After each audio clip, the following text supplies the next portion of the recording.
Oke, jangan lupa kameranya bisa. Ya, Bismillahirrahmanirrahim. Assalamualaikum warahmatullahi wabarakatuh. Alhamdulillahirrabbilalamin. Salatu wassalamu ala rasulillah ajmain amma ba'd. Alhamdulillah, selamat malam teman-teman parenting berdua semuanya. Mudah-mudahan dalam keadaan sehat, sekeluarga, lapang rezekinya, dan dimudahkan urusan-urusannya, dan Allah terima amal ibadahnya. Dan tentu saja ini karena kita baru pertama kali bertemu lagi ya di bulan Syawal setelah Ramadan libur cukup lama ya. Taqabbalallahu minna wa minkum. Semoga amal ibadah kita semua, teman-teman sekalian, selama bulan Ramadan kemarin terimalah Allah. Kita termasuk sebagai hamba-hamba Allah yang keluar dari Ramadan dalam kondisi terampuni, ya termaafkan, dihapuskan dosa-dosanya. Amin ya rabbal alamin. Nah, Alhamdulillah kita di bulan Syawal ini bisa mulai belajar lagi dan kita akan membahas tentang distraksi anak ya. Rencananya sih webinar ini akan coba kita rutinin setiap Rabu malam. Jadi mungkin teman-teman bisa ingat apa dihafal gitu jadwalnya ya. Gitu. Oh, tiap Rabu malam gitu ya. Dengan judul yang berbeda-beda ya. Teman-teman bisa ikuti kapan saja teman-teman sempat. Kurang lebih seperti itu. Nah, eh, coba ini kelihatan ya di layar ada kita play video ini ya. Distraksi anak. Apa sih itu distraksi? Nah, coba nih kita play videonya ya. Coba kita amati ya. Saya yakin mungkin teman-teman yang mungkin ngelihat Instagram pernah juga melihat konten ini ya. Karena ini bukan konten dari kami ya. Ini sumber videonya dari akun @mindset.therapy begitu. Nah, ini kita play lagi. Silahkan coba teman-teman amati dari video ini, visualisasi ini. Ini apa ini maksudnya distraksi ya? Oke. Karena video ini menjelaskan tentang mensimulasikan ya, menggambarkan tentang apa yang dimaksud dengan distraksi. Sekali lagi ya. Oke. Nah, ini bahasa Inggris ya, tapi mudah-mudahan tetap bisa ditangkap maksudnya. Oke. Nah, jadi apa itu distraksi? Silakan, teman-teman bisa respon lewat chat. Atau mau ada yang berpendapat langsung juga boleh. Karena jarang ya parenting berdua yang ngomong langsung lewat mic. Jadi kalau ada, eh, boleh silakan langsung bisa di open mic-nya. Ini Gitu. udah ada nih. Apa? Coba dari video ini menggambarkan definisi dari distraksi. Apa itu? Dari Bu Beta, kebocoran, ya. Kemudian Bu Siwi, Bocoran, gangguan. gangguan, Bu Diodev, pengalihan. pengalihan. Ya benar ya, tapi belum menjelaskan secara lengkap ya. Pakai kalimat SPOK mungkin ya, lebih jelas lagi. Kira-kira apa nih distraksi? Misalnya tadi gangguan, titik, titik, titik. Oke, Bu Siwi. Insya Allah ini peserta Pengalihan, skill orang tua ya. Nah, skill orang tua ada Bu Diodev juga, Bu pengalihan Beta. perhatian dari fokus, kata Ibu Silvinya. Kalau yang teman-teman yang di kelas apa skill Skill orang orang tua, tua. mesti udah biasanya sih udah kita pelajari distraksi ini gitu. Ya, udah ada definisinya sebenarnya. Mudah-mudahan masih ada yang ingat ya. Karena memang banyak banget ya materi di kelas skill orang tua. Jadi kalau lupa juga nggak apa-apa. Bu Beta Tidak tidak fokus fokus terhadap terhadap tujuan. tujuan. Ya. Wah, ini ada betanya ada dua ya. Beda. Sebenarnya Oh, satu. sebenarnya fokus mah fokus ya, fokusnya ada ya. Tapi nah apa itu? Ya, distraksi. Silahkan satu Ada lagi deh. lagi teman-teman yang mau berpendapat. Yuk, Yang distimulasi lagi otaknya nih segala setelah hal liburan. segala hal yang mengganggu fitrah anak, Oke, kata dari Ibu Bu Weni. Eni. Ya, bisa jadi segala hal yang mengganggu fitrah anak. Silakan mungkin ada yang lewat mic. Ya, ya sudah nggak apa-apa ya. Gitu. Terima kasih bagi teman-teman yang udah sharing pendapatnya. Jadi kita udah lihat video tadi ya. Dan insya Allah kita akan bahas tentang hal-hal yang menghambat proses belajar dan kemandirian anak. Mm-mm. Meskipun sebenarnya bentuk distraksi itu ada banyak, Mm. banyak banget sebenarnya, Mm-mm. gitu. Dan bisa jadi kita sadari, bisa jadi juga enggak ya Mm. sebagai orang tua. Nah, tapi malam ini kita akan coba fokus ke dua bentuk distraksi yang secara ilmiah dan berdasarkan pengalaman kami juga, itu biasanya yang dampaknya paling besar ya, yang paling banyak mendistraksi gitu. Dan mungkin malam ini kita sifatnya sharing aja ya, Mm-mm. sharing santai. Karena pengalamannya kemarin dulu pernah ya, kalau pemaparan materi berdua itu agak kurang efektif ya. Ya. Pemaparan materi berdua agak kurang efektif karena kelamaan jadinya begitu. Nah, jadi di sini sharing aja, maka materinya hanya sedikit. Tuh, jadi nanti kita lebih mungkin lebih banyak teman-teman ada pertanyaan, yang lain boleh silakan. Kita sampai jam berapa nih ya? Kurang lebih ya ditargetin sejam lah, mungkin Mm-mm. lebih dikit nggak jadi masalah kayak gitu. Mm. Oke, jadi apa sih itu sebenarnya eh, distraksi? Ya, secara definisi, distraksi itu berarti penggunaan energi yang yang kurang tepat tujuannya. Oke, penggunaan energi yang kurang tepat tujuannya sehingga menjauhkan kita dari ya mencapai tujuan yang kita harapkan. Tadi ya, video tadi itu Bocor. sebenarnya tujuan itu ada ya, Mm-mm. arahnya ada, fokusnya ada, pipanya itu ya, ujungnya ada, tapi terjadi penggunaan energi yang kurang tepat ya, terjadi kebocoran di tengah-tengah pipanya. Nah, itu yang kita sebut dengan penggunaan energi yang kurang tepat, sehingga pada saat di ujung, padahal kita berharap keluar airnya banyak gitu ya, Mm-mm. tapi ternyata sedikit ya dapatnya karena udah banyak yang bocor dalam perjalanan. Nah, itu terdistraksi. Karena energinya sudah digunakan, sudah keburu digunakan untuk hal-hal yang kurang tepat, begitu. Nah, maka distraksi anak itu berarti penggunaan energi anak yang kurang tepat tujuan. Sehingga ini yang penting mungkin di bagian ini ya, poin ini. Sehingga energi anak yang tersedia, oke, energi anak yang tersedia itu nggak cukup untuk lakuin aktivitas-aktivitas yang sifatnya optimalkan perkembangan. Gitu.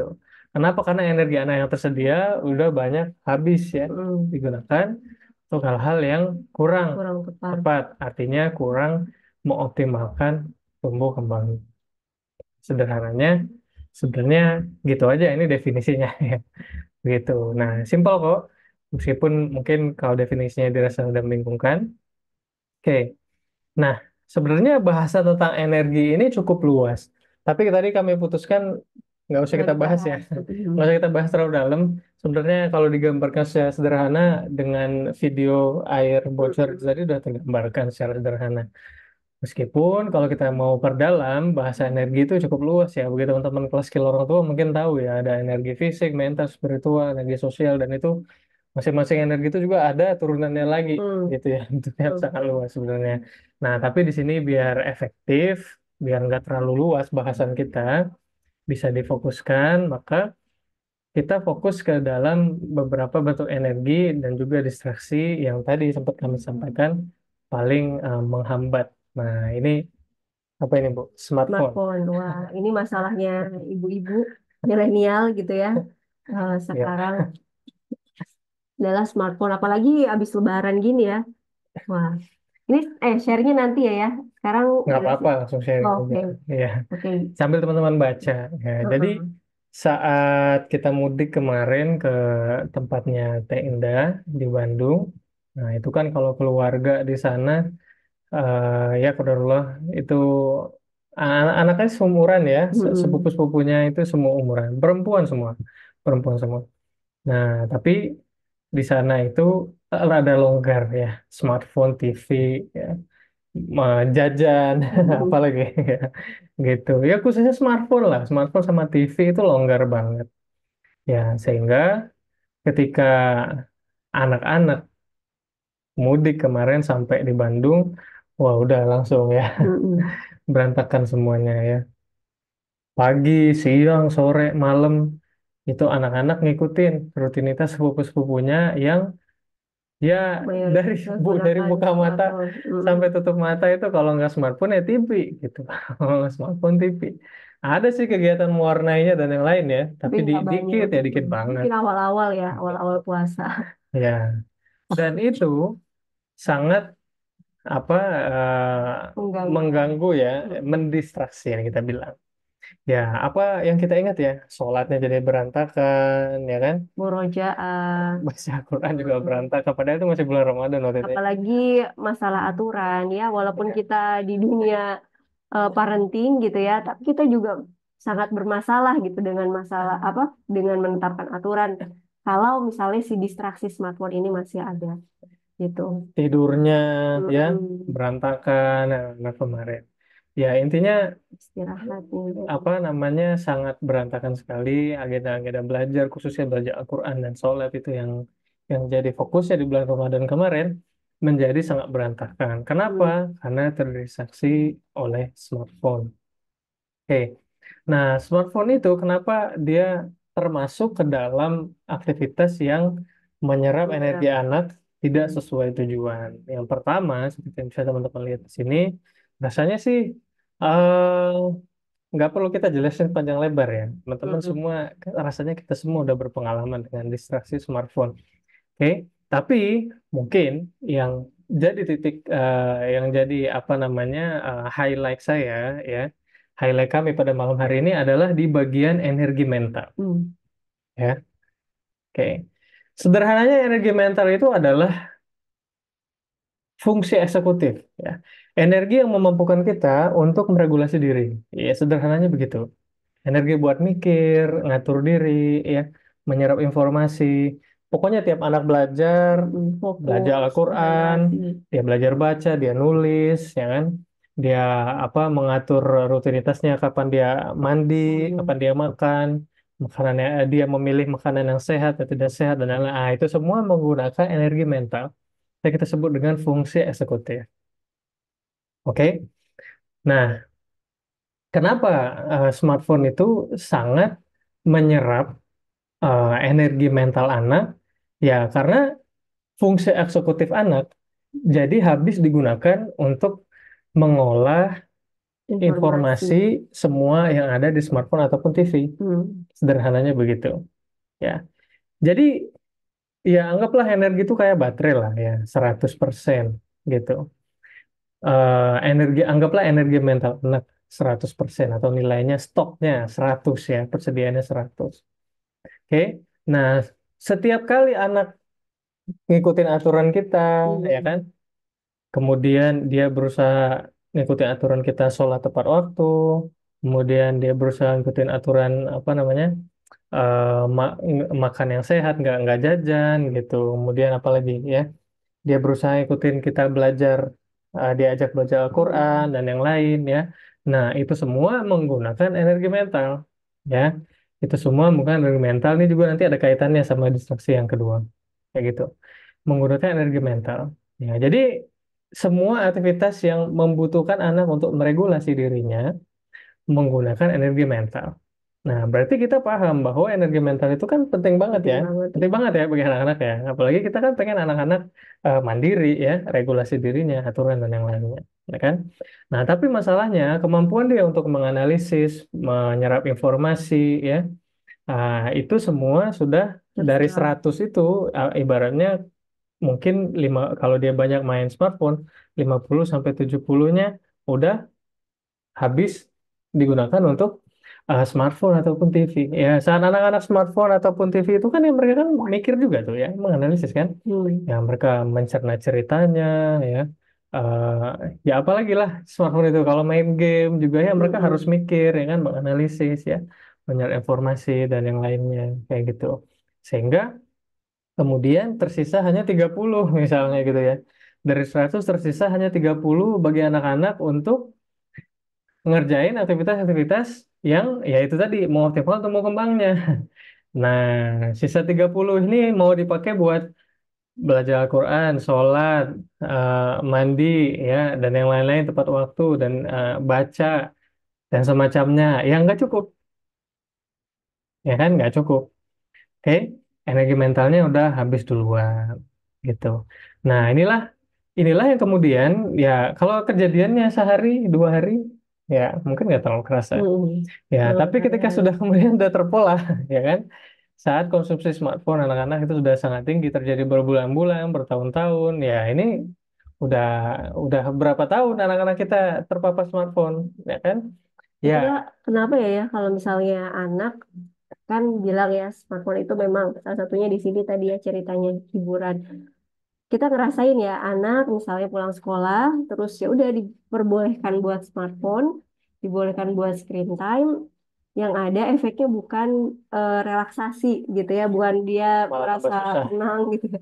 Malah tambah susah diatur, malah tambah juga ngaruh ke belajarnya gitu. Jadi memang ya ini memang harus diminimkan gitu ya. Orang tua memang harus gimana ya kuat-kuatan gitu buat mengendalikan yang namanya smartphone ini karena efeknya nggak, kalau saya sendiri sebagai orang tua gitu ya, ya efek smartphone ini tuh bukan hanya bagi anak, bagi kita juga ya teman-teman. Kalau teman-teman ngerasa kok mikirnya susah, kok lemot gitu ya, susah buat Susah konsentrasi. iya Ya, itu konsentrasi yang paling keras. memutuskan sesuatu gitu. Bisa jadi itu karena kita udah kebanyakan nih ngeliatin status WA ataupun Instagram yang walaupun mungkin hanya sekedar scrolling. Ya, nanti ada strateginya kita jelasin di belakang Mm, gimana soal smartphone ini. Nah, jadi mungkin penekanannya ada pada energi mentalnya mm, itu. mm, Oke. mm. Jadi semakin tinggi penggunaan smartphone ataupun screen time anak pada umumnya, ya maka semakin sedikit juga sisa energi mental anak-anak untuk melakukan hal-hal yang ya yang Bermanfaat yang ya, bermanfaat, sesuai yang dengan yang harusnya optimal. mereka lakukan untuk mengoptimalkan tumbuh kembangnya. Rumus sederhananya seperti itu. Oke. Nah, dan ya, satu poin lagi yang jadi penekanan di smartphone ini adalah di bagian energi spiritual. Ya, gampangannya gini aja lah, teman-teman sekalian ya. Kalau dalam pikiran anak itu udah penuh sama Nonton. apa? Mungkin karakter YouTube yang sering dia tonton gitu kan. Toko-toko di YouTube ya apa influencer ya. Ketika kita di Ininya, Bandung itu ya, oh, jadi ketika kita tadi juga, Bandung itu ya, itu cukup takjub juga ya gitu. oh, Ternyata banyak banget video-video yang itu menarik perhatian anak-anak gitu. Kami juga, ada ya video kayak gini ya gitu. Karena di rumah tuh nggak pernah nonton yang kayak gitu ya. Ada video yang anak apa? aktivitas dari 24 jam dari Oh, pagi sampai gitu. malam. Orang tua ngajak anaknya belanja-belanja mainan gitu. Terus apa yang anak remaja perempuan yang Oh, monolog gitu cerita-cerita apa komentarin sesuatu. komentarnya atau ada horor-horornya juga nggak jelas itu apa lengket banget gitu sama anak-anak ya kami juga baru sadar ada ya konten kayak gini dan itu sangat lengket pada anak-anak ya gampangannya gini aja kalau pikiran anak tuh udah penuh sama karakter-karakter itu nyanyian ya cerita-cerita yang mereka dapatkan dari YouTube dan yang lain ya itu ya kapasitas mental anak terbatas ketika pikiran udah terpenuhin sama itu, maka ya nggak ada tempat, Susah. susah untuk Hmm, ada tempat buat Al-Quran, ya susah.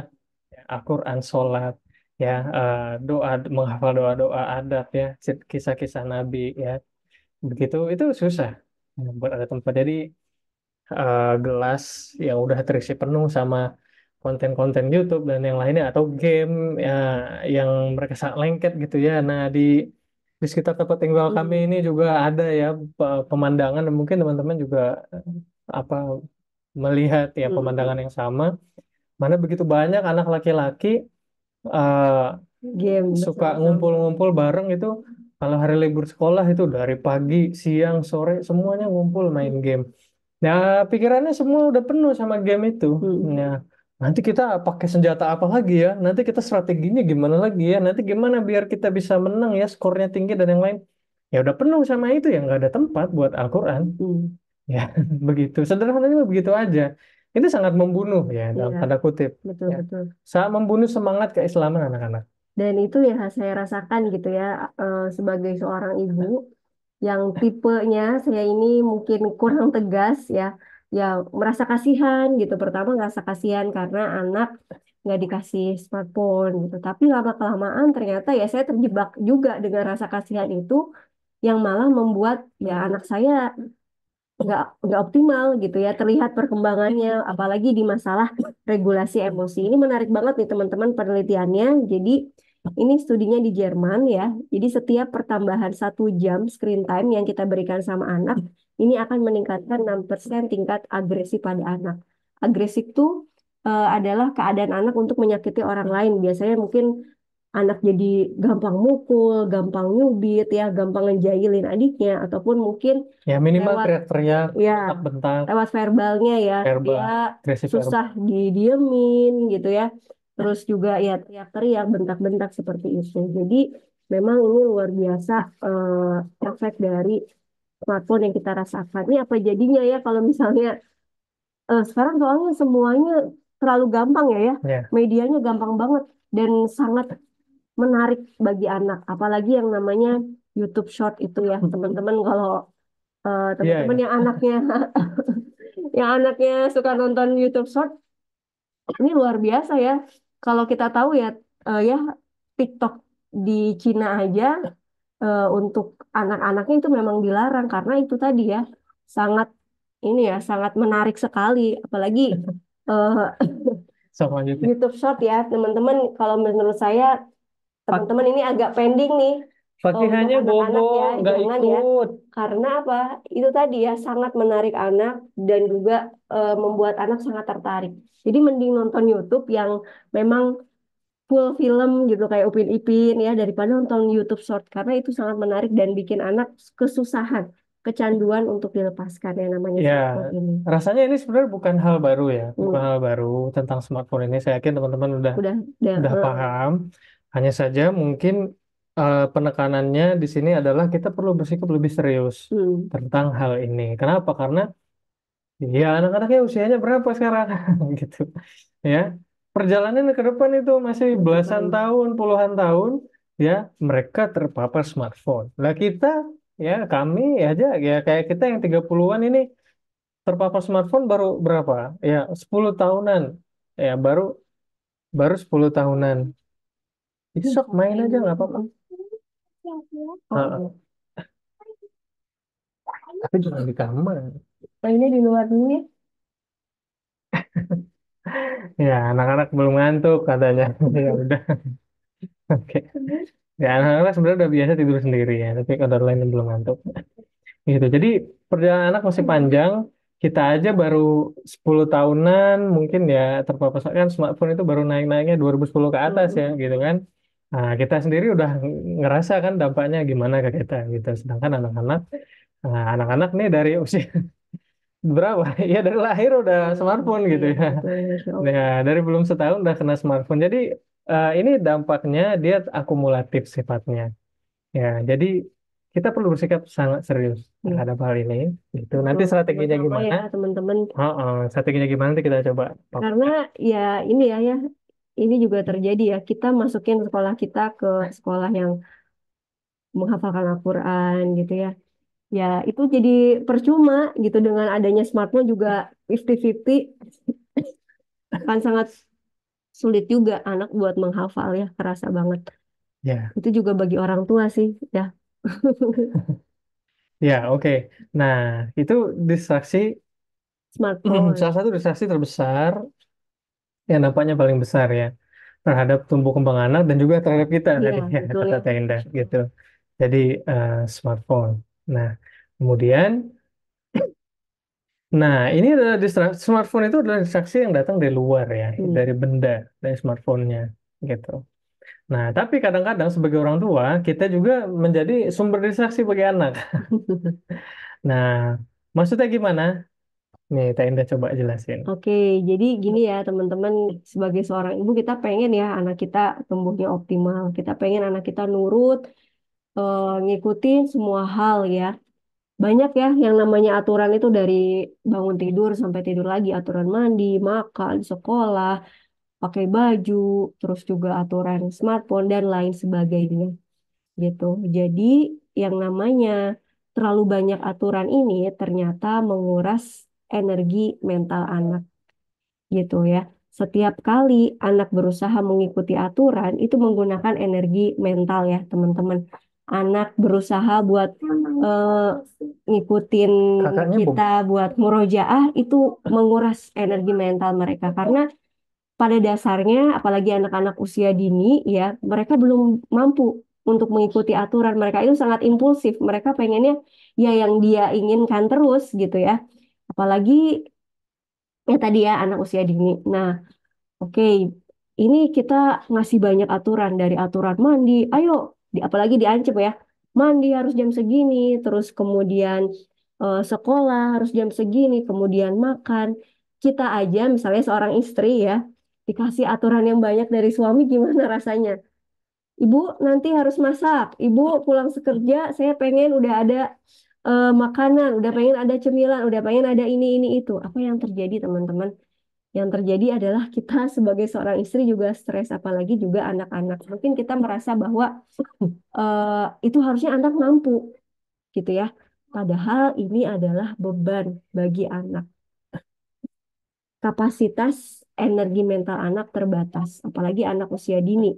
Kemampuan nalarnya itu masih terbatas. Mereka belum bisa untuk mengingat segala hal itulah kenapa mungkin ada beberapa yang bertanya sini ya teh saya udah sering menerapkan aturan saya sudah sering mengingatkan anak saya tentang aturan A B C tapi tetap aja anak saya nggak ngikutin aturannya itu kenapa karena simpelnya kebanyakan. iya simpelnya kebanyakan yang pertama dan juga yang kedua kapasitas energi mentalnya terbatas belum bisa menerima banyak aturan anak belum mampu mengikuti banyak aturan dan ketika mereka merasa nggak mampu, ya dengan kita terus ngasih tekanan, aturan harus ikutin ini itu.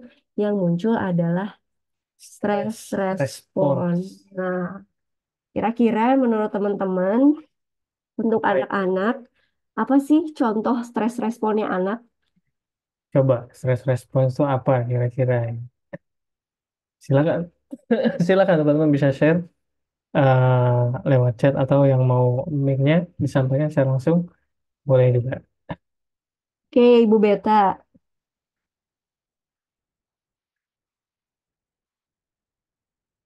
Oke, Ibu Beta tantrum. Ibu, mana, mana nih tadi? Ibu tantrum, Ibu Aisyah rewel, buat ulah, tantrum, tantrum, tidak nurut dengan perintah, tantrum, teriak. Suka marah, teriak-teriak, nyakar orang tuanya. Ngamuk, oke. Suka Ngamuk, berantem ya sama ya. setuju, berantem sama saudaranya.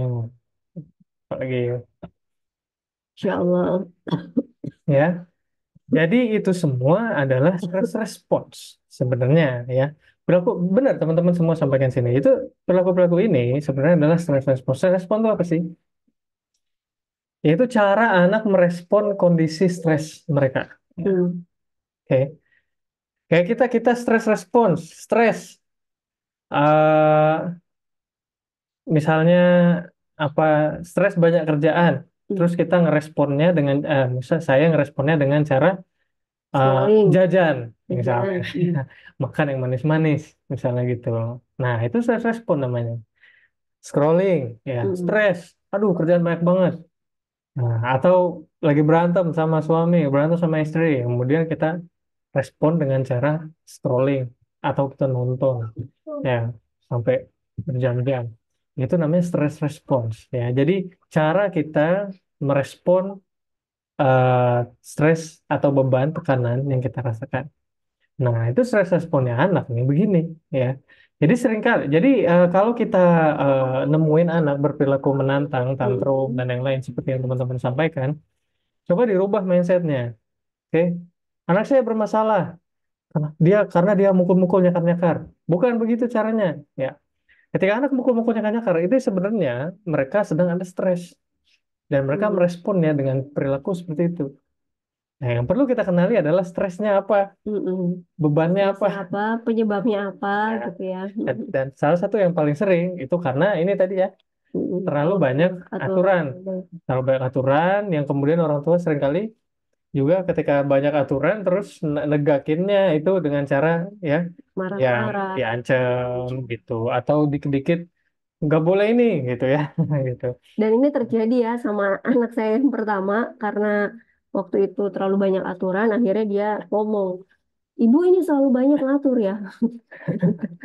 Ya, Oke, bagus ya anak Masya Allah asertif ya. sebenarnya. Dia kalau dia stres respon, kalau dia merespon stres dengan cara menyampaikan seperti Mm-mm. itu bagus ya sebenarnya gitu. Karena nanti anak belajar asertif ya. Bu, Mm-mm. ini banyak banget sih aturannya. Aku nggak mau terlalu banyak kayak gini. Itu sebenarnya malah bagus ya. Anak respon stres ya seperti itu. Oke, ini tadi tadi dari Ummu Fateh pertanyaannya, kalau misalnya kalau malah jadi diam nggak bisa ngerespon kayak tidak mendengar arahan, apakah termasuk stres Oh iya, juga? jadi stres respon itu terbagi menjadi dua ya. Yang pertama sifatnya dia fight, yaitu dia menyerang Melawan, ya, melawan. Respon yang kedua adalah dia avoid ya, atau flight, freeze. kabur atau Mm-mm. freeze ya. Jadi anak merespon stres dengan cara perilaku menghindar, diam ya, gak mau deket-deket sama orang tua, kabur Ngedengerin. ya. Ya. Kalau anak remaja kabur dia lari dari rumah. Ya, Atau enggak itu kadang respon. ada juga yang anak-anak itu ngece-ngece misalnya orang tua ngasih aturan apa misalnya gitu Ya, ya. itu malah Malah di apa? main-mainkan Ya, ya. itu successful juga sebenarnya. Ya, tapi dalam bentuk flight tadi ya. Mereka Hmm. berusaha menghindar, berusaha kabur dengan cara diem atau ya kabur beneran gitu ya.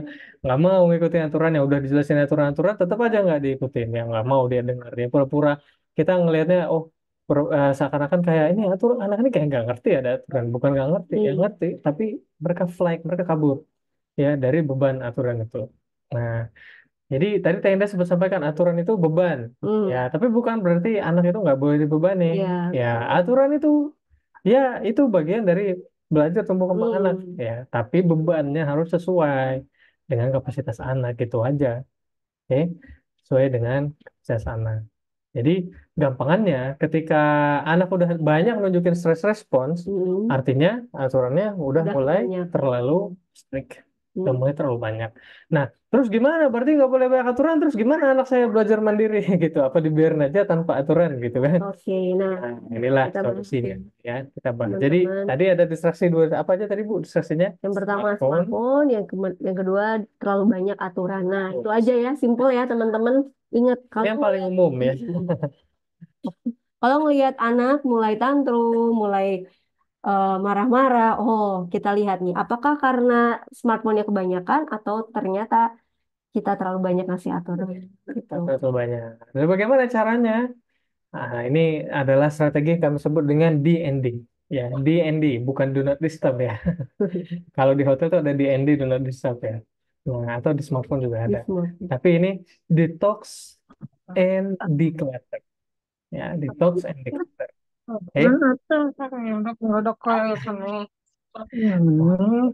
ini mic-nya ya. Nah, kemudian detox and declutter. Apa itu detox? Detox itu artinya puasa ya, atau pembersihan ya.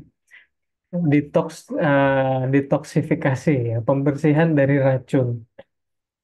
Ya, kayak kita terlalu banyak makan gula, Hmm. kita puasa makan gula, kita berhenti dulu makan gula, kayak gitu. Nah, kita terlalu banyak smartphone, kita berhenti dulu ngeliatin Instagram, karena kita ngerasa udah terlalu banyak nih scrolling Instagramnya. Nah, itu namanya detox. Sebenarnya simple, simple aja ya. Detox itu artinya pemberhentian, pembersihan, puasa, ya, pengosongan, kayak gitu. Nah, smartphone paling efektif adalah detox. Nah, tapi kalau kata Teh Indah, detox itu ada dua jenisnya. Hmm. Nah, pilih yang mana tergantung kapasitas kita nih, maksudnya gimana? Oke, jadi teman-teman kalau untuk desktop smartphone ini dibahas juga ya di kelas emosi anak karena memang salah satu fokus di kelas emosi anak adalah kita eh, mengetahui apa aja sih distraksi yang bisa mengganggu anak untuk meregulasi emosinya atau mengatur emosinya. Yang paling terbesar adalah smartphone. Jadi detox itu ada dua, ada detox parsial dan detox masif. Nah, ini ya teman-teman gunakan sesuai dengan kapasitasnya teman-teman Kapasitas sendiri. kita, Ya, ya. kalau misalnya ngerasa nih kita tipe orang tua yang tegas ya, yang bisa konsisten gitu ya dengan aturan, Punya energi gunakan bisa buat ya konsisten juga. punya energi dan bisa ngerancang nih gimana caranya saya bisa punya waktu untuk anak gitu, gunakan detox masif ya. ini sangat bagus banget ya yang detox masif ini. Jadi pengurangan total. Misalnya teman-teman nih baru pulang dari mudik ya, Ya ini ini juga yang yang kita lagi kami lakukan terapin, ya. Kita yang lagi kami lakukan yang terapin. benar-benar kita detox masif gitu ya. Karena ya alhamdulillah ya kami berdua kompak gitu. Jadi ya kalau misalnya satunya misalnya saya mulai lemah diingetin sama ayahnya gitu. Jadi memang di sini apa yang perlu kita persiapkan untuk detox masif? Yang pertama adalah briefing dengan anak kalau misalnya kita akan melakukan detox masif ini selama 1 minggu dan kita fasilitasi. Yang terpenting adalah fasilitasi aktivitas anak gitu ya. Teman-teman harus banyak observasi nih apa yang anak sukai, ya kira-kira mainan apa yang bisa bertahan lama untuk anak dan yang nggak bikin anak cepet bosen. Intinya kita harus banyak antisipasi nih. Kalau misalnya anak mulai bosen, nah kita harus cari lagi aktivitasnya. Dan di sini memang sangat menguras energi mental kita ya. Ya, Apalagi teman-teman yang mungkin kerja dari rumah gitu ya, dikit-dikit digangguin anaknya, Bu, bosen, Bu, ngapain lagi? Nah, di sini teman-teman harus pengalaman ya. punya rancangan ya, ditulis kalau bisa ditulis apalagi nih mainannya yang bisa dimainkan gitu. Nah, kalau di kita ya kira-kira nih apa nih ya dari sesi main nih, sesi logistiknya karena ayahnya nih yang biasa mempersiapkan Jadi mainannya. karena kemarin mudik kan kayak gitu ya, memang kacau banget lah penggunaan smartphone-nya. Tapi ya kita fleksibel di situ karena anak-anak apa ya jarang ketemu sepupunya gitu Mm-mm. kan. Karena mudik ya baru itu aja gitu. Ke Bandung itu baru itu aja. Jadi ya biar mereka, tapi kami tetap berusaha ngingetin, jangan konten yang ini, mulai yang nari-nari dan yang lain. Ah Mm-mm. ganti dong, udah diganti jangan nonton yang itu. Nah, kita berusaha ingetin seperti itu dan yang lainnya. Tapi memang nggak ini banget lah, apa lumayan banget distraksi smartphone-nya. Nah, tapi kami sudah memang udah plan ya. Ya Mm-mm. sudahlah, ya ini memang nanti pulang nih kita detox total nih gitu ya. Detox total gitu. Memang kita hentikan total TV, smartphone, anak-anak nggak punya akses itu ya. Nggak ada yang namanya main hiburan menggunakan TV ataupun smartphone. Tapi kita juga investasi ya, itu juga investasi. Jadi belum persiapan pulang kemarin, ya, sebelum pulang lagi ke Jogja itu kita udah ngajak anak-anak beli mainan online ya. Nah, udah kita perlu karena mungkin perlu saya jelaskan sedikit ya. Sedikit. Kenapa anak-anak itu mudah lengket dengan smartphone, apalagi usia prasekolah, usia SD juga ya, khususnya usia prasekolah ya. Karena memang tadi Teh Indah sempat sampaikan anak-anak itu impulsif ya, apalagi usia prasekolah. Tapi impulsif itu adalah bagian penting, bagian alami dari perkembangannya anak-anak. Gitu. Kenapa? Karena kan anak-anak ini ya otaknya berkembang dengan sangat pesat ya. Agar otak anak ini berkembang dengan sehat, optimal, mereka itu butuh banyak asupan informasi. Informasi dari penginderaan,nya ya, mata, telinga ya, yang mereka sentuh dan yang lain. Otak itu secara alami itu butuh itu. Itu anak-anak kita itu usia prasekolah kan impulsif sekali ya, aktif dan lain-lain. Ya, ya karena Allah ciptakan memang otak seperti itu ya di usia prasekolah mendorong mereka untuk mencari Belajar. banyak informasi ya belajar semua dieksplorasi. Nah, smartphone menyediakan itu ya smartphone, TV menyediakan kebutuhan stimulasi yang dibutuhkan otak gitu. Itulah kenapa anak-anak itu mudah sekali lekat dengan smartphone karena secara alami dia menyediakan stimulasi yang dibutuhkan oleh otak. Itu. Nah, jadi kalau kita mau detox smartphone, nggak akan bisa kalau kita tidak menyediakan alternatifnya. Ya, gitu. Karena ya otak anak masih tetap butuh berkembang. Mereka masih butuh stimulasi. Oke? Tapi nggak bisa dari smartphone dan TV. Ya, harus kita alihkan dengan yang lain. Sebenarnya bukan dialihkan ya, ya dibalikin. Kenapa? Karena dulu kita pernah hidup tanpa smartphone ya, ya kan? Ya, toh? Paling hari Minggu aja. Ya, ya. Paling hari Minggu nonton TV kan. Ya, ya dulu gimana kan kita main sepeda, main bola, ya main lompat tali, ya anak-anak perempuan dan yang lain gitu. Ya gitu. Intinya kita mesti punya perlu alternatif di anak. Nah itu strategi kami kemarin. Ya kita investasi banyak mainan apa. Mau beli mainan apa, mainan ini, mainan itu, kemudian perangkat alat tulis dan yang lain, mewarnai dan semacamnya. Itu kami lengkapin. Nanti ada juga disampaikan di sini ya, fokus-fokusnya di apa saja di setiap rentang usianya gitu. Nah, itu kita lengkapin sehingga anak-anak kebutuhan stimulasi otaknya tetap terpenuhi, tapi nggak dari smartphone gitu aja. Nah, ini kemarin beli apa apa itu badminton ya, udah lama. Ya itu alhamdulillah semangat ya, tadi subuh langsung keluar sama adiknya main badminton. Ya tadi tadi sore juga ya. Hmm. Nah, main badminton main ya, nggak ada kepikiran smartphone, TV. Ya itu TV juga kita sarung ya, tutup. TV juga ditutup pakai sarung sholat ya, tutup. Nah, ini Bagian dari simbolisasi. Ini namanya physical conditioning ya, pengkondisian secara fisik. Jadi TV itu memang nggak kelihatan walaupun ada, tapi kita tutup pakai sarung. Artinya kita nggak TV gitu. Nah, sampai salah satu yang terbesar kemarin kita beli tenda ya. Kita beli tenda-tendaan mainan anak-anak gitu. Tenda-tenda agak gede lumayan ya, ukuran 1,4 meter gitu, 1,4 kali 1,4. Jadi tenda biar anak-anak ya terkondisikan lah, seneng main di dalam tenda yang lain gitu. pakai uang THR-nya Nah, ya pakai uang anak-anak. THR. Alhamdulillah karena banyak dapat THR ya. Jadi, nah ini uangnya anak-anak beli mainan pakai uangnya sendiri. Ya kita siap ini juga gitu, kita tambahin juga. Nah, jadi itu namanya detox ya. Intinya tadi yang saya sampaikan. Kalau kita mau detox, kita tadi berdasarkan kapasitas kita. Kenapa? Karena kita yang harus ngedampingin anak-anak kan gitu. Kadang-kadang orang tua nih nggak sanggup ya ngedampingin detox anaknya. Mm-mm. Mau berhentiin smartphone, tapi begitu anaknya mulai rewel, bosan dan yang lain, nggak sanggup ya orang tuanya, akhirnya balikin lagi ke smartphone gitu. Maka kalau nggak sanggup, maka parsial saja gitu Mm-mm. ya, parsial saja. Artinya dibatasi, tapi harus ground rules-nya jelas dulu lah gitu, bahwa hanya boleh main HP itu sore misalnya, ya Mm-mm. kan? Ataupun mungkin kita batasin kontennya ya. Kontennya nggak YouTube ataupun misalnya main game aja gitu. Teman-teman semakin batasnya semakin apa ya, semakin spesifik, insya Allah juga anak-anak akan mencari ya, mencari alternatif permainan lain. Ya, batasannya harus spesifik, jelas bahwa main HP hanya boleh habis sholat zuhur misalnya, Hmm. ya, sampai Kontennya azan, ini, ya, misalnya udah, kontennya yang ini saja. Gitu. hanya Insya boleh Allah. main game ini gitu, atau ini. Semakin spesifik semakin mudah kita apa ngaturnya ke anak-anak. Di usia prasekolah sekalipun mereka jadi makin mudah paham, tapi kalau Oke. nggak spesifik itu biasanya akan sulit, Hmm. ya, akan sulit kayak gitu. Nah, jadi detox itu solusi paling efektif sebenarnya, Mm-mm. meskipun untuk yang masif atau total itu ya memang cukup berat, tapi bisa sebenarnya. Ini sekalian menjawab pertanyaan ini deh ya.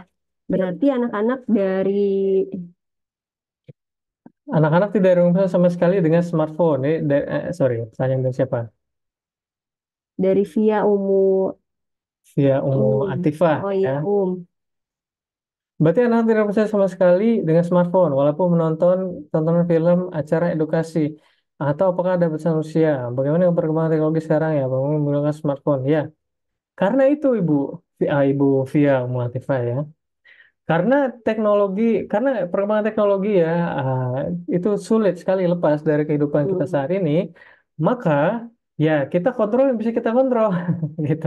Karena nanti pasti akan ada yang tidak bisa kita kontrol. Gak kebayang maksudnya, ya.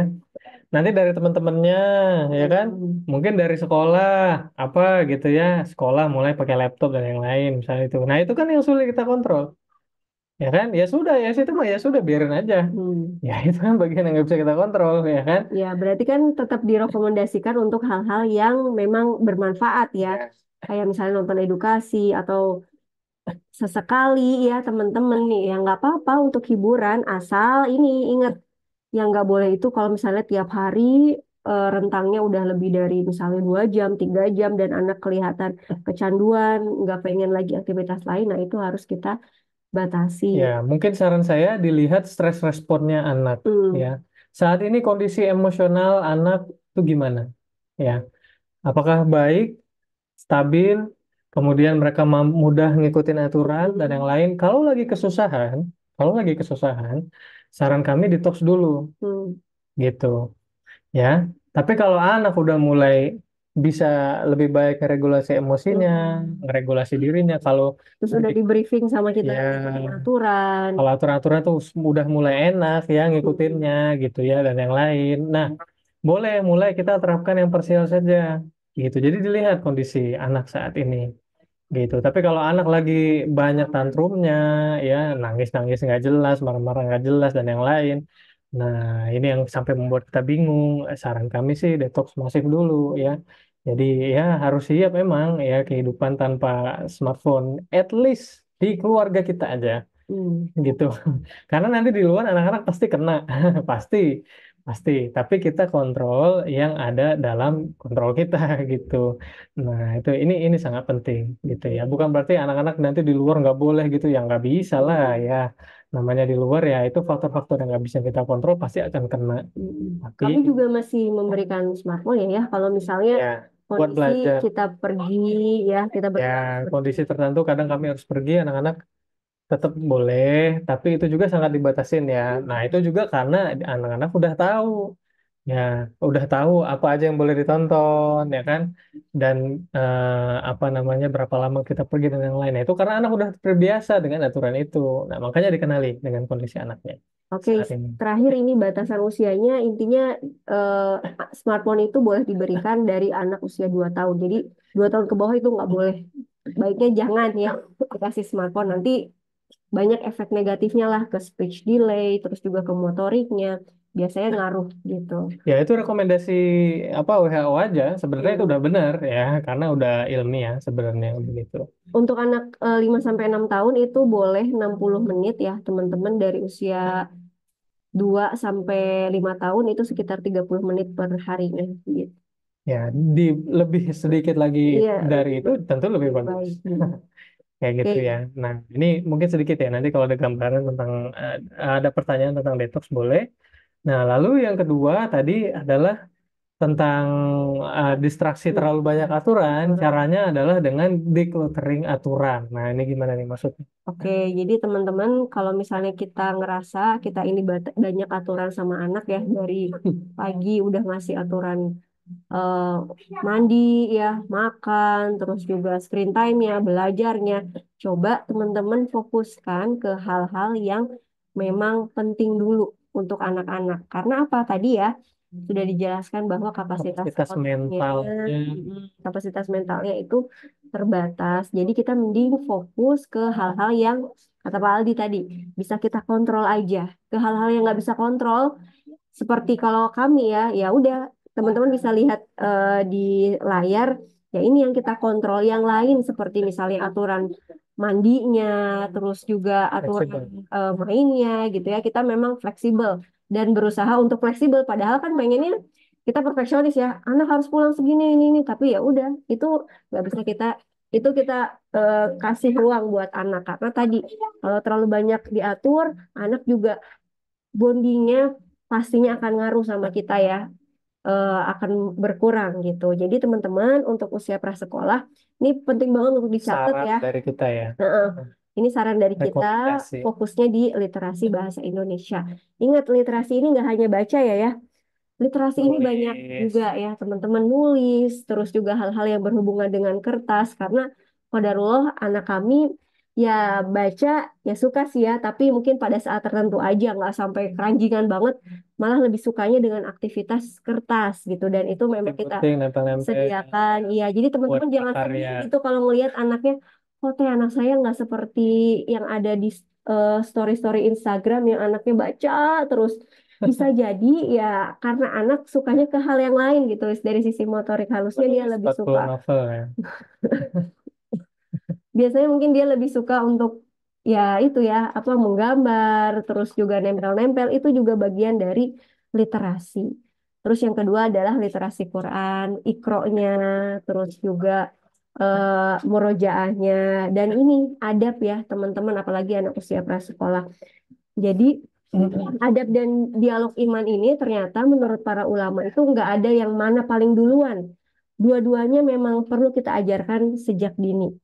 Terus kemudian pola tidur ya, kemudian makannya dan juga jajanan. Kalau anak sudah tahu kalau misalnya yang namanya jajan itu boleh setelah makanan utama, insya Allah itu akan memudahkan anak-anak nanti kalau misalnya nggak ada kita yang melihat, misalnya nanti anak mulai masuk sekolah dasar. Lalu di saat di usia sekolah dasar, tentu fokus kita adalah mengajarkan anak sholat secara bertahap. Nggak usah terlalu banyak nyuruh-nyuruhnya. Yang penting, pokoknya fokus anak usia prasekolah sampai anak usia sekolah dasar memang kita harus melakukan bersama-sama ya teman-teman. Nggak bisa hanya nyuruh-nyuruh aja. Jadi misalnya kalau sholat, selain kita menyuruh anak, kita juga bantu persiapkan. Misalnya persiapkan bajunya, persiapkan mukenanya, kemudian belajar Quran, kemudian self-help, gimana caranya anak sudah bisa melakukan pekerjaannya sendiri, seperti misalnya menyiapkan baju sendiri, ataupun mungkin menyiapkan buku sekolahnya. Kita pastikan anak kita bisa melakukan itu. Kebiasaan murojaah pelajaran sekolah. Saya yakin ya di sini mungkin ibu-ibu sekolahnya full day gitu ya, ataupun mungkin ada yang tidak full day, tapi kebiasaan murojaah ini penting kita ajari sama anak kita pulang sekolah, misalnya 10 Bentar aja. menit, ya 5 menit aja kita. Kadang juga sebelum tidur ya, Teh, sebelum tidur kita meroja dulu. Ya. Kemarin sebelum tidur belajar apa baca materi buku bahasa Inggrisnya. Bisa seperti itu. Nah itu kebiasaan murojaah belajar ya, murojaah pelajaran sekolah. Nah mungkin penekanannya kalau dari kami di usia prasekolah itu adalah di tidur ya, di tidur dan ada penekanannya mungkin di situ. Karena tidur itu dampaknya besar sekali ya terhadap eh, semua aspek perkembangan anak gitu. Jadi jangan dibiasain anak-anak tidur begadang itu. Udah biasa tidur habis sisa langsung tidur. Ya itu nanti strateginya ada ya. Dulu sempat ada kelasnya ya. Sempat dipaparin di kelas gitu. Nah insya Allah nanti juga akan ditulis e-booknya tentang tidur. Dan juga tidur ini juga nanti ngaruh ke sholat ya, khususnya sholat subuh. Jadi besar sekali dampaknya. Ini kami perhatikan kadang-kadang orang tua kurang ya memperhatikan, cenderung terlalu mengabaikan gitu ya. Karena kami lihat ada yang sekitar sini ya, itu anak-anaknya usia 4 tahun, 5 tahun, tapi suka tidur jam 12 malam gitu, ya dibiarin gitu dan yang lain. Jadi ya begitulah. Ya itu sangat berdampak pada semua aspek tumbuh kembang anak. Lalu di usia sekolah dasar mungkin penekanannya di sholat dan self-help ya. Self-help itu intinya anak-anak itu bisa mulai belajar ngerjain kebutuhan-kebutuhannya sendiri. Ngambil nasi sendiri, ngambil piring sendiri, nyuci cucian piringnya sendiri, nyiapin tas sekolahnya sendiri, Beresin bantal aja tempat ya. tidurnya, naruh handuknya, ya yang gitu-gitu. Tapi itu juga kan bertahap ya, bertahap ya. Itu kan sebenarnya juga banyak. Tapi Mm-mm. bertahap aja ya, karena sebenarnya anak-anak itu baru mateng ya, kemandirian itu di atas usia 8-9 tahun sebenarnya. Itu artinya mereka bisa bisa kita bilang mereka bisa ngelakuin 80% aktivitas self-help itu di atas usia 8-9 tahun. Tapi itu juga kuncinya dengan kita biasain aja sejak usia SD itu ya. Usia prasekolah kan juga mulai dibiasain nggak apa-apa. Tapi nggak bisa ketat di situ ya, nggak perlu marah. Kalau masih lupa naruh handuknya ya udah nggak apa-apa, diingetin aja gitu. Nanti akan sampai kok pada titik ya siap mandiri ya dan anak-anak kemudian naruh handuknya sendiri. Begitu Mm. ya kurang lebih gambarannya seperti itu mungkin Mungkin ini penekanannya. kelihatannya banyak banget ya teman-teman, tapi mulai dulu dari yang teman-teman bisa dan kelihatannya anak-anak juga mampu, misalnya kayak pola tidur dulu aja itu dulu aturannya, yang lainnya dibiarin dulu, maksudnya hanya Fleksibel, diingatkan gitu ya. tetap Mm-mm. diajarin tapi nggak Nggak ketat sampai nggak ketat. kaku, Mm. itu penting ya, Karena penting. kami juga ini ya pelan-pelan ya, nggak langsung semuanya, yang penting tidurnya dulu, Iya kemudian ya adabnya dulu gitu, jadi ya, pelan-pelan. bahkan kemarin sempat mandinya mandinya baru jam 9 malam ya. Iya. Pas mau tidur ya jam setengah Iya. sembilan ya, kemarin kemarin persis anak-anak baru mandi jam setengah 9 malam. Kenapa? Karena udah diingetin mandi dari sore, tapi mereka kasihkan main, gitu, kasihkan main. Mau ditanya mandinya kapan? Nanti aja lah Bu, mandi dulu, makan dulu gitu ya. "Ah, makan dulu lah nanti mandinya gitu ya. Udah, ya kami fleksibel aja dalam hal itu gitu. Sampai kasihkan main ya dan yang lainnya. Habis maghrib, habis isya mau tidur lupa udah mandi, belum mandi gitu. Nah, akhirnya ya kami ingetin. Nah, ini kalau nggak mandi, ini ternyata belum pada mandi ya gitu. Ini Mm-mm. kalau nggak mandi gini itu lagi pada gatal-gatal kan ini nanti tambah gatal-gatal gitu ya. So gimana mandi nggak gitu? Ya udah akhirnya tiga-tiganya baru mandi jam setengah 9 malam. Ya, nah itu fleksibel aja sebenarnya untuk hal seperti itu. Oh nanti anak saya kebiasaan mandi malam dong. Sebenarnya was-was seperti itu tuh tidak perlu ya kita ikutin. Kenapa? Karena itu saya lagi berdasarkan dalam psikologi kesiapan kemandirian anak itu ya kalau dikaji dari psikologi perkembangan anak, kesiapan kemandirian anak itu ya baru muncul, baru siap anak itu Mm-mm. di atas usia 8-9 tahun. Ini average Mm-mm. rata-rata anak gitu. Jadi baru kelihatan yang kita ajarin itu mereka bisa ngelakuin sendiri itu di atas usia 9 tahun. Mm. Sebenarnya kuncinya ya tetap kita ajarin aja, kita Mm-mm. biasain dari sekarang, tapi nggak keras Mm. ya, sehingga anak ya tidak stres respon. Kalau anak stres respon kan anak jadinya menghindar dengan aturan-aturan itu, ya nggak mau ngelakuinnya, gitu. Jadi dibiasain aja dengan fleksibel ya, dilatih, diingetin ya, ya dimotivasi, yuk mandi yuk, ya diingetin ya, yuk kalau ini kalau nggak mandi nanti gatel loh, gitu doang. Mm. Nggak perlu marah gitu ya. Nanti akan sampai waktunya teman-teman akan nemuin anak-anak usia 9-10 tahun, dia malah punya waktu mandinya sendiri gitu. Ya dia mandi setiap jam segini, ya itu udah mandiri. Mm. Nanti begitu. Ya, jadi was-was seperti itu tidak perlu ya, tidak perlu kita layani ya. Mesti ada was-was seperti, oh kalau anak saya nanti kebiasaan mandi malam, anak saya nanti kebiasaan makannya pola makannya berantakan. Sebenarnya sih enggak. Ya, insya Allah tidak akan terjadi selama kita terus mendidik, mengingatkan sejak awal dengan lembut ya, dengan fleksibel. Nah, kunci. Nanti kapan-kapan tadi lagi nggak mau. Ya boleh ya. Mohon bantuannya. Aduh, ini saya tadi matiin ya, matiin mic-nya. Ya. Oke.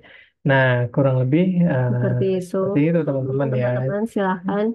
Kalau Mungkin ada pertanyaan boleh. Banyak sebenarnya bahasan pasti ini ya ya. pertanyaannya Ya, ya. ini kami berikan gambaran secara umum ya, Hmm. gambaran secara umum.